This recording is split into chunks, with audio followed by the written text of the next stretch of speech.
Comienza con el personaje Sócrates. Los pensadores presocráticos estaban preocupados por preguntas acerca de los orígenes de los cosmos y de los elementos constitutivos básicos de la realidad, como es el fuego, la tierra, el aire y el agua. Los presocráticos construyeron los orígenes del pensamiento filosófico, ya que trataron de responder a sus preguntas a través de la razón más que a través de la religión. Sócrates convirtió al hombre en sí mismo en objeto de filosofía. La pregunta principal que motivó a Sócrates fue la cuestión de la buena vida, cuál es su definición y cómo la vive. Este pensador sentó con eso las bases de la ética tradicional. Podemos decir que las teorías éticas se construyen a partir de dos fuentes, una idea o concepción de persona y la de los fines últimos a los que se debe dirigir el comportamiento, para poder alcanzar un proyecto de felicidad deseado. Aunque por lo general las ideas de felicidad siempre encuentran relacionadas con el momento histórico que vive la persona y en la comunidad en la que se desenvuelve. Por ejemplo, en la época medieval se distinguió porque la felicidad consistía en agradar a Dios.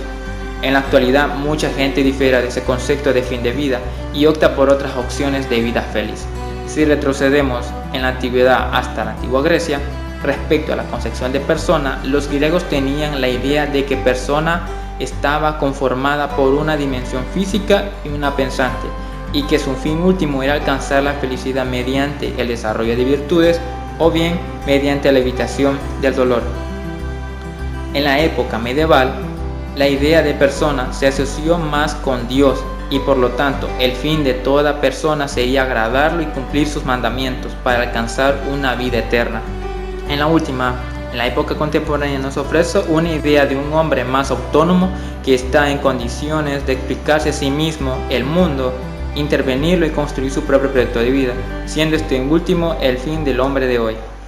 Las teorías éticas se clasifican en dos grupos: éticas materiales o teleológicas, que son las que guían la conducta moral del hombre en la búsqueda de la felicidad, y las éticas formales o deontológicas, que son las que guían la conducta moral del hombre, es el deber que manda o prohíbe una acción determinada. En las materiales podemos mencionar el hedonismo, el utilitarismo, la escuela cínica y el estoicismo. En las éticas formales podemos mencionar la ética kantiana, el existencialismo, las éticas del diálogo, otras teorías éticas como la de Adam Smith y John Rawls. Daremos comienzo con el hedonismo. La palabra hedonista viene de erone, que significa placer. En el diccionario de la Real Lengua Española podemos encontrar la palabra hedonista en referencia a una persona sexual, voluptuosa, entregado a los placeres. Con esta base, Epicuro de Samos construyó su propuesta ética, en la cual el hombre alcanzaría la felicidad mediante que éste se dirigiera hacia la búsqueda del máximo placer y evitar el dolor. Él decía que el gozo es el principio y el fin de una vida dichosa. Pero no obstante, interesado desde siempre en las bondades del pensamiento filosófico, Epicuro señalaba que la felicidad como fin del hombre solo podría alcanzarse mediante el disfrute de una vida placentera, en el cual no se centraba en el disfrute de una riqueza o opulencia, sino más bien en el disfrute de cosas sencillas, que después de vivirse en un contexto compartido con otras personas cercanas, es decir, vivir en comunidad, trajera como resultado una vida austera, pero en la que pudiera asegurarse la vivencia de la sincera amistad, la libertad y la reflexión constante, siendo estos tres valores que defendía y promovía la filosofía hedonista de Epicuro. Entre otras personas que practicaban el hedonismo, podemos mencionar tres discípulos de Epicuro, en la cual está Publio Virgilio Marón, Quinto Horacio y Tito Lucrecio Caro. Entre unas frases o pensamientos del hedonismo podemos mencionar: todos los seres humanos hemos nacido con la posibilidad de experimentar placer. El placer no es bueno ni malo, simplemente existe. Lo bueno o lo malo del placer reside en cómo se busca y hasta dónde llega. Podemos concluir que el hedonismo es una doctrina filosófica iniciada por el griego Epicuro, que proclama el placer como el fin supremo de la vida. Los hedonistas basan su existencia en la búsqueda del placer y en la supresión del dolor. El utilitarismo. Jeremy Bentham fue uno de los pioneros en el desarrollo de esta filosofía, a plantear un sistema ético en torno a la noción del placer y lejos del dolor físico. El utilitarismo de Bentham aparece relacionado con el hedonismo, ya que considera que la acción moral son aquellas que maximizan el placer y minimizan el dolor.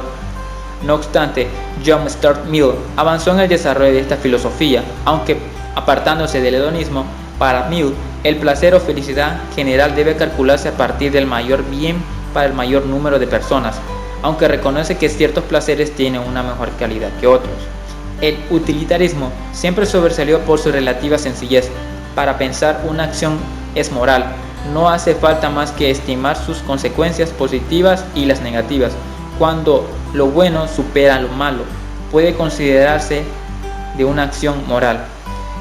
Un ejemplo de ello puede ser el siguiente: uno conduce un tranvía sin frenos y solo puede girar hacia la derecha o hacia la izquierda. Si vas a la derecha atropellarás a una persona. En cambio, a la izquierda hay un grupo de 5 trabajadores. La acción conlleva menos impacto negativo, es la más bondadosa. Estoicismo. La noción de estoicismo también se utiliza para denominar a una escuela filosófica que fundó el griego Zenón de Sitio unos 300 años antes de Cristo. La doctrina estoica impulsaba el dominio de las pasiones que generan perturbaciones, apelando para esto a la razón y la virtud personal. El estoicismo es la capacidad o la fuerza de voluntad de un individuo para controlar sus sentimientos o emociones. Alguien estoico, por lo tanto, se mantiene firme ante la adversidad. Un ejemplo del estoicismo es el siguiente. Hay 3 autores. Uno añade: la vida es una tragedia, nos dice este autor. El segundo dice que debemos aceptar nuestro destino con dignidad. Y el tercero dice: otro estoico pues. Claro está que el segundo comentario es el personaje estoico, ya que hay una opresión de los sentimientos y las emociones.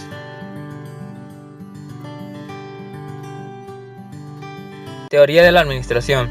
La administración es una de las actividades más antiguas que ha realizado el ser humano a lo largo de su historia y por su naturaleza sociable ha tenido la necesidad de organizarse para sobrevivir, dividiéndose las diferentes actividades como la cacería, vestimenta, servicios, entre otros.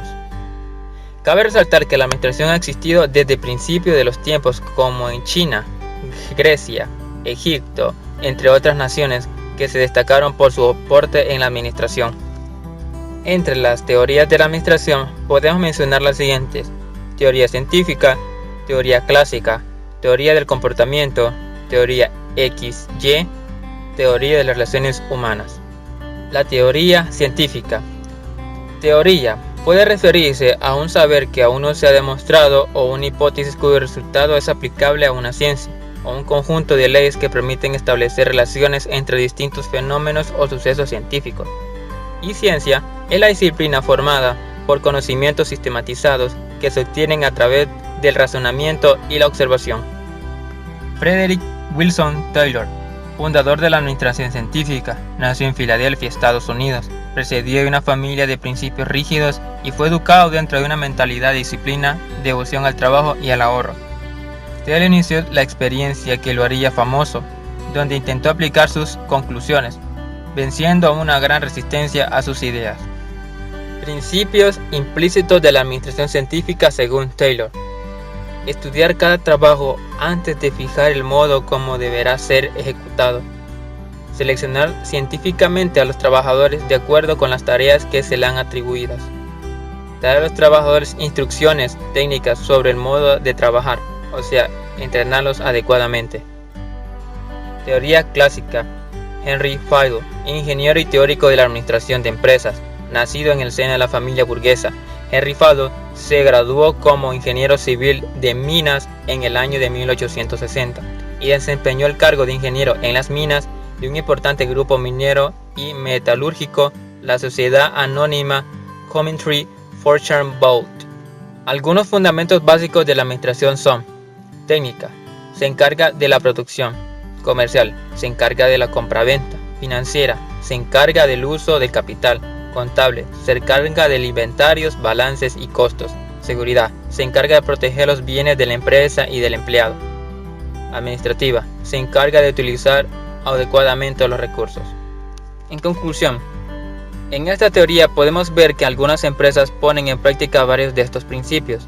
También podemos comprobar que las empresas plantean su estructura de manera en que Fowler lo explicó. También podemos ver que algunas empresas crean sus comités para tratar temas de conflictos o incomodidades. Teoría de las relaciones humanas. Podemos mencionar los principales representantes, Elton Mayo y Douglas MacGregor. El origen lo podemos ubicar en la necesidad de humanizar y democratizar la administración, cuando ésta surge la idea de desarrollar las llamadas ciencias humanas dentro de la filosofía pragmática de John Dewey, la psicología de Kurt Lewin y la experiencia y conclusiones de Hal Thurn son capitales para el humanismo en la administración. La teoría de las relaciones humanas también se conoce como Escuela Humanista de la Administración. Fue desarrollada por George Elton Mayo, científico australiano.